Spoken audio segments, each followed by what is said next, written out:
Two movements that have been really interesting to me, both happened just a few days apart in 1969, 1970.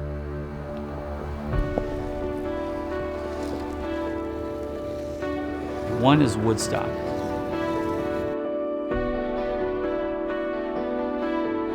It's a powerful combination of things to think that it was outdoors, it was just at the right time in history. This event and this space changed our nation in terms of really understanding the power that young people have. Another one is something that happened on February 3rd, 1970, and it's now known as the Asbury Revival. It all started when one student gave his testimony.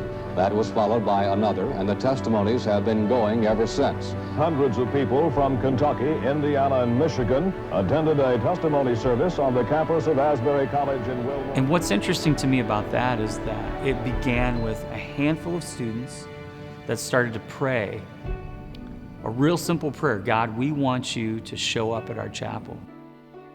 And this was a moment that touched our nation, because other young people from around the country heard the stories and they came, and some here from Asbury were sent.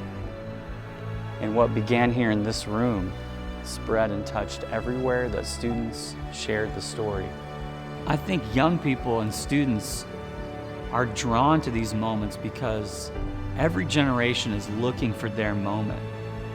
The contrast between those two things to me shows that moments can start anywhere.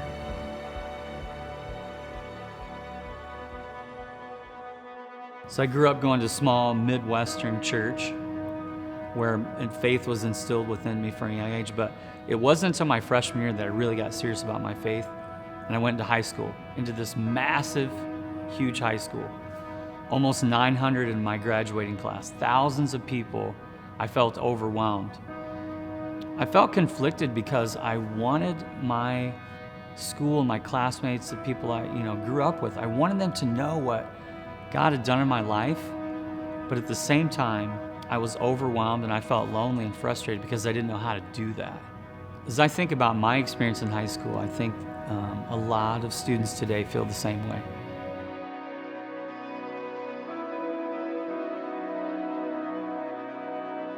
So 2003, me and my best friend growing up, Matt Lockett, we had this idea to have this prayer walk for students that we worked with at our churches to walk around their campus outside before school started in the fall. We did that a couple years, and then a group of students came to me and said, how can we do this more often?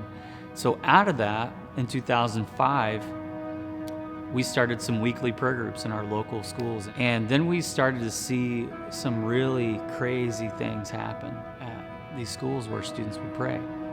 And these 8 students, they would meet and pray, and they decided one day to focus their prayers about all the fighting that was happening at the school. A few months go by, and I happened to randomly hear the school board report. And in that report, they mentioned that for the first time ever in that school, fighting had stopped. And no one knew what happened.